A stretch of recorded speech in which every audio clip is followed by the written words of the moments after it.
안녕하세요, 수건도둑입니다. 오늘도 구독자분 중고차 추천 한번 간략히 알아볼 텐데요. 여러분들도 간략히 추천을 원하신다면 영상 설명란에 있는 양식을 참고하셔서 여기 나가는 메일로 첨부해 주시면 제가 순서대로 아주 열심히는 몸을 갈아내면서 만들고 있으나 대략 7개월 정도는 소요될 것 같다. 오늘 구독자님, 예산은 400만원, 취등록세 및 부대 비용 다 해서 매매상에 줘야 되는 매도비 기타 다 해서 차값은 300만원 초반대까지 보도록 하고, 용도는 출퇴근 및 마트용, 연 7천 8천이니까 국민주행거리의 절반 정도, 월 유지비는 20만원 정도, 보험료 이런 거 다 생각했을 땐 살짝 빠듯하긴 한데, 선호 디자인은 세단, 해치백, 경차, 선호 옵션은 시트와 핸들 열선, 후방 센서, 가장 기본, 60대 부모님 두 분이 타실 차량, 관리에 난이도가 있는 디젤이나 터보 차저나 직분사 가솔린 이런 거 없이 성능은 꼬물딱지여도 고장은 안 나는 가솔린 MPI 방식이나 가스 엔진. 그렇게 보면 아반떼 HD나 i30 정도가 생각이 나는데, 고속도로를 타셔야 돼서 경차는 조금 그렇고 준중형으로 보고 계십니다. 휠체어도 실어야 되고요. 다른 거 모르겠는데 휠체어 때문에 덩치가 좀 있는 차량으로 보시는 게 좋을 것 같은데, 휠체어를 트렁크에 실어보신 분들은 잘 아시겠지만 휠체어 사이즈가 요만큼이니까 트렁크 크기는 이만큼 돼야겠다, 요 정도로 끝내시면 안 됩니다. 다른 것도 실어야 되고 상황이 바뀔 수가 있기 때문에 무조건 넉넉하게 잡으셔야 된다. i30도 이런 해치백의 덩치를 하고 있기 때문에 휠체어 넣기 괜찮겠다라고 생각을 하실 수도 있는데, 실제로 제가 휠체어를 차량에 여러 번 실을 일이 있었는데 이 정도로는 많이 부족합니다. 아니면 2열을 접어놓고 쓴다 이렇게 하시면 오케이. 근데 넉넉한 공간성은 아니기 때문에 일단 넣으실 때 이게 공간이 딱 괜찮을 것 같은데 생각보다 넣을 때 뭔가 좀 몇 번 더 생각을 하고 넣어야 돼. 근데 덩치가 좀 있는 차량들은 그냥 휙휙 넣으면 되거든요. 이게 내가 허리를 구부려서 이렇게 넣는 거랑 그냥 휙 올리는 거랑 편의성이 다르기 때문에 i30 요 1세대 가솔린 보시면 성능이 기가 막히게 꼬물딱지야. 정말 출력이 밥맛이야. 하지만 고장은 안 나니까 60대 부부가 타기에는 덩치도 적당히 있고, 당시 아반떼보다 옵션도 살짝 더 괜찮고, 하지만 그냥 수건도둑이 느꼈을 때 휠체어를 쉽게 넣고 빼기에는 조건이 살짝 불리하다. 실제로 트렁크에 짐을 왔다 갔다 할 때 이런 턱 같은 것도 상당히 생각보다 장애물이 됩니다. 그래서 오늘 보는 차량은 카렌스인데, 요때 당시까지만 해도 통통했던 카렌스, 요 다음 카렌스부터 K3급의 조그만한 친구로 바뀌었기 때문에 이때까지만 해도 중형차 로체의 베이스였기 때문에 차의 덩치가 좀 큰데, 얘는 08년식에 15만 킬로, 차값은 270으로 15만 킬로 하실 수 있겠지만 K5 소나타 그 고장 정말 안 나는 7, 80만까지 무보링으로 쭉 타는 그런 심장을 갖고 있기 때문에 고장에서의 걱정은 적고요. 그냥 자동차는 성능이 꼬물딱지다 그러면 고장이 덜 난다. 예를 들어 찌양님처럼 햄버거를 수십 개 먹을 수 있는 사람이 있어. 근데 그런 사람이 햄버거 한 대여섯 개 먹는다고 배탈이 나겠어? 절대 안 나지. 근데 수구노독처럼 햄채몇 한 3개 정도 되는 양반이 맨날 3개씩 먹어 한다면 배탈이 날 수밖에 없겠죠. 차의 출력도 마찬가지다. 엔진이 버틸 수 있는 한계가 요만큼으로 돼 있어. 그럼 제조사에선 한계를 한 요만큼 낮춰서 출시를 합니다. 그래야지 차가 부하를 덜 받으니까. 근데 요만큼으로 줄여놓은 거, 요거를 차주들이 개인적으로 컴퓨터를 만져서 냉각 쪽도 좀 보강을 해서 출력을 여기까지 다시 끌어올려놔. 그러면 아무래도 차가 부하를 받으니까 고장이 날 수밖에 없겠죠. 독일 차가 퍼포먼스가 좋아. 그거는 차의 성능을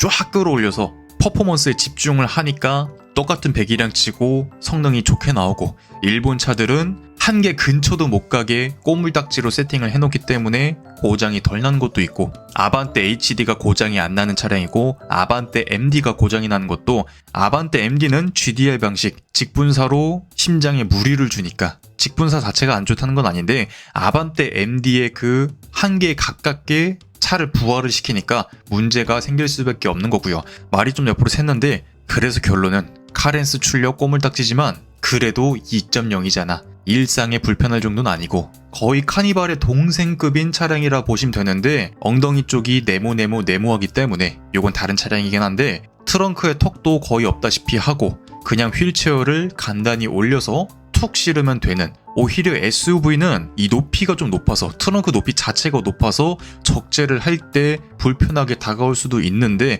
이런 친구는 적당히 살짝 높이감 있고 아예 풀플랫이 되니까 거기에 2열을 접지도 않고 3열만 접고 짐을 바로 실을 수 있으니까, 물론 3열도 아이들 정도 잠깐 타는 정도는 돼. 그렇기 때문에 만약에 내가 7인승 차량을 찾고 있어, 가끔 3열을 쓸 상황이 있어 하시는 분들도 요 카렌스 그렇게 나쁘진 않고요. 물론 정말 간이 의자지만. 이 친구의 단점은 이제 좀 꼬물딱지긴 하다. 오늘 친구 2008년식인데 2010년식 이후로 차체 부식이 거의 없었기 때문에 2010년식 이후로 보면 좋지만, 그럼 차값이 꽃배기가 되기 때문에 오늘 예산 안에서 부합하려면 갖고 올 때 그래도 소모품 어느 정도는 바꿔주시는 게 좋잖아요. 엔진오일도 한 10만원, 변속기율도 한 15만원, 점화 플러그, 냉각계통 점검, 배터리, 기타 등등 15만 킬로지만 내가 소모품 관리만 잘 해주시면, 저희 아버지가 가스 와이프 소나타 54만 킬로까지 타시다가 파신 것처럼 오늘 7, 8천 킬로 주행이시니까 1년에 한 번 꼭 바꿔준다 생각으로 유지보수 하시면 어차피 차값이 270, 실컷 타시다가 수출업자한테 100 얼마에 던지시던지 당근마켓에 200에 던지던지, 어쨌든 이 정도 값 친구들은 던지면 바로바로 나가. 그런 면에서 스트레스도 굉장히 적고, 덩치도 보시면 집으로 쳤을 때 한 27평짜리 아파트 같아. 소렌토 산타페 34평까지는 아닌데 그렇다고 너무 작지도 않은 딱 적당한 사이즈. 2열 공간도 보시면 시트 자체의 크기도 괜찮은데 무릎 공간도 나쁘지 않아. 머리 공간 뭐 말할 것도 없지. 거기에 세열감이 있긴 하지만 나름대로 뽀샤시한 인테리어. 핸들은 완전 깡 우레탄이긴 한데 오디오 조절 안 되는 건 살짝 아쉽다. 근데 핸들 커버 씌우시고 그냥 휘뚜루 마뚜루 쓰시면 될 것 같고, 안드로이드 오토 카플레이가 되어 있습니다. 이 말은 즉슨 스마트폰 연결하시면 티맵이나 카카오 앱이 쓸 수 있으니까 내비게이션 자체도 있다. 하지만 후방 카메라는 가성비 방식인 룸미러로 되어 있는데, 내 차에 후방 카메라가 없는데 내 차가 좀 꼬물딱지라서 좋은 후방 카메라 하기에는 돈이 좀 아까워 하시는 분들은 시공까지 한 10얼마 하는 요런 룸미러 갖다 다시면, 직접 해도 뭐 어렵진 않은데 그냥 업체에 맡기시는 게 제일 깔끔하긴 하다. 그리고 나이가 좀 있으신 분들은 옵션 어차피 있어봤자 잘 못 쓰셔. 뭐 이게 비하 이런 게 아니라 팩트야. 정말 좋은 기능들이 많아도 그거에 9할도 못 쓰시기 때문에 그냥 후방 카메라 되고 열선 버튼으로 누르면 되고 에어컨 다이얼로 돌려서 맞출 수 있는 직관적인 차량이 괜찮다고 생각이 들고요.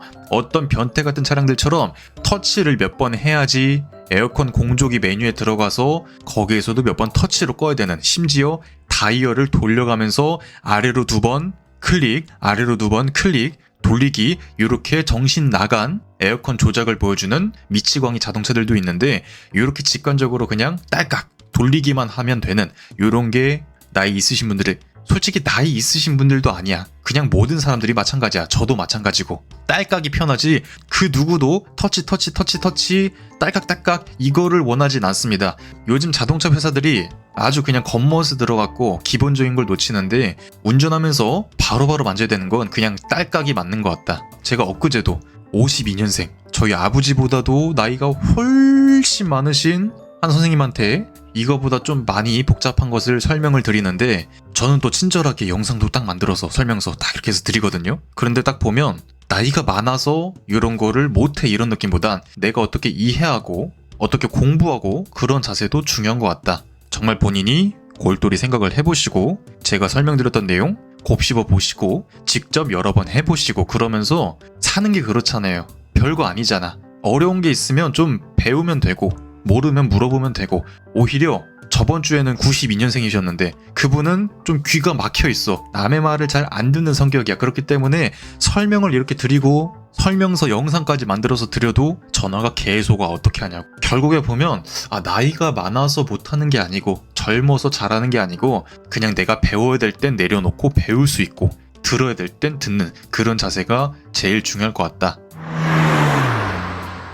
그래서 이런 차량들 보실 때, 특히 15년 이상 된 차량 보실 땐 버튼을 다 눌러보셔야 됩니다. 에이 뭐 뻔한 소리 하시는데 진짜 사람들이 기본적인 걸 많이 간과해. 이런 창문 버튼도 다 다 내려보셔야 됩니다. 왜냐면 내려갈 때 소리가 나는 그그그그 이러는 친구들도 있고, 이 차량은 아니지만 원터치 옵션이 있어. 근데 어떤 창문은 올릴 때 원터치가 안 돼. 그래서 물론 초기화를 해주면 되긴 하는데, 내가 끌고 나가서 차를 잘 모르는 일반인이 초기화를 어떻게 시켜? 일단 그런 문제 자체가 있는 게 귀찮잖아. 그런 것 때문에 구매할 때 따질 거 다 따지시고, 하자가 있는 부분은 수리를 받으시고 그렇게 진행을 하시는 게 좋을 것 같다. 하다못해 요 크락션도 왼쪽을 눌렀을 땐 빵빵이가 돼. 근데 오른쪽을 누르면 빵빵이가 안 돼. 그거는 그 에어백 안에 스프링이 있거든요. 그 스프링이 제대로 정렬이 안 된 거야. 왜 정렬이 안 됐을까? 에어백이 예전에 터졌을 때 그 다음에 낀 양반이 똑바로 안 꼈구나. 이렇게 추리가 들어갈 수 있겠죠. 진짜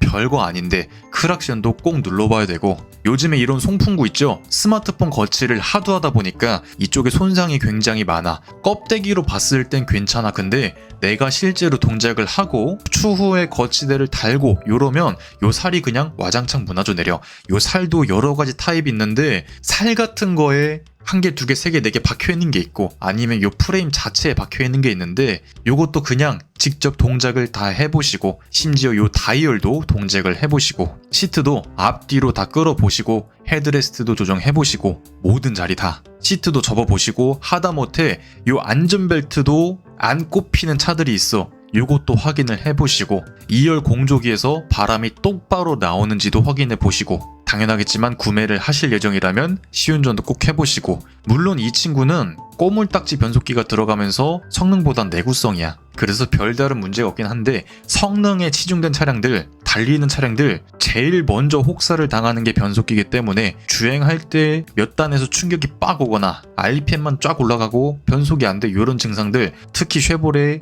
꼬물딱지 변속기 젠1, 젠2 이런 거 들어간 차량들이 심하니까 꼭 살펴보시는 게 좋을 것 같고, 오늘 말이 좀 길어지는데 아무튼 차 안에 있는 거 다 눌러보시고, 다 열어보시고, 다시방도 열어보시고, 요게 한 번에 안 다치고 툭 닫고 팍 쳐야지 다치는 게 있습니다. 아까도 진짜 화탁지가 나왔고, 열 때도 한 번에 안 열리고 따닥딱 하고 당겨야 되는 차들이 있고, 아무래도 연식이 있다 보니까 별의별 고장이 다 있습니다. 꼭 확인을 하셔야 되고, 차 껍데기는 개인적으로 요 정도 연식이면 뭐 그래, 색깔 안 맞는 거야, 어쩔 수 없어. 근데 녹만 없으면 됐지. 녹만 없으면 됐지 하는 마인드. 노상에 오랫동안 방치된 친구들은 페인트 클리어도 다 나가갖고 꼴 보기 싫은 상태가 되는데, 정말 상태가 안 좋은 친구들은 그래도 상품할 때 도색을 하고 그러잖아요. 그런데 막도장 해놓으면 그거 진짜 길어야 2년 갑니다. 2년 뒤에는 깨져버려. 그러면 어떻게 하나요 한다면 일반인들이 알 도리는 절대 없지. 그러니까 참 중고차는 진짜 중고기 때문에, 새 차가 아니기 때문에 갖고 와서 하자가 생기는 부분 내가 고치면서 타겠다, 아니면 굴러가기만 하면 돼 한다면 뭐 외판에 이런 상처쯤이야. 세월의 상처니까. 사람도 뭐 살다 보면 이런데 상처 나고 점 생기고 그러잖아요. 차도 마찬가지다. 테일램프 잘 들어오고, 헤드램프 잘 들어오고, 사이드미러 잘 접히고, 브레이크 잘 서고, 그 정도면 됐다. 저는 요 정도 가격대 차량들에선 생각을 합니다. 그래서 오늘 270만원짜리 카렌스 점수를 한번 줘보자면 이 정도의 점수를 줄 수 있을 것 같습니다. 디자인은 뭐 아시죠? 애초에 한국인들이 좋아하지 않는 디자인의 인테리어도 꼬물딱지해서 2점, 내구성은 고장 정말 더럽게 안 나지만 그래도 연식이 있기 때문에 17년이 지났기 때문에 사람으로 치면 이제 50 넘었어. 요 정도 연식들은 전 차주가 어떻게 관리했냐, 이게 더 중요한 부분이고, 그런 부분들은 여러 대를 비교해 보시면 바로 나오는 부분이고, 성능은 출력 안 좋지, 옵션 안 좋지 하지만 공간이 잘 빠졌기 때문에 3점, 가격은 이제 더 감가될 부분이 거의 없기 때문에 4점, 유지비도 세월에 따른 소모품 교체, 뭐 고무가 삭아서 나는 뭐 그런 교체 비용 이런 건 있지만 거의 가스만 넣고 타면 잘 굴러갈 정도로 무난한 친구라서 4점 이렇게 줘봤습니다. 오늘의 구독자 퀴즈, 이 차량은 어떤 차량일까요? 정답을 아시는 분들은 댓글에 적어주시면 제가 다음 날쯤 정답 여부 말씀드리도록 하죠. 뭔가 굉장히 오랫동안 팔린 차량 같은데 한 번이라도 타보셨다면 바로 기억에 남을 그런 친구. 변속기가 왜 여기 있담? 난이도는 별 5개에 한 2개 반 정도.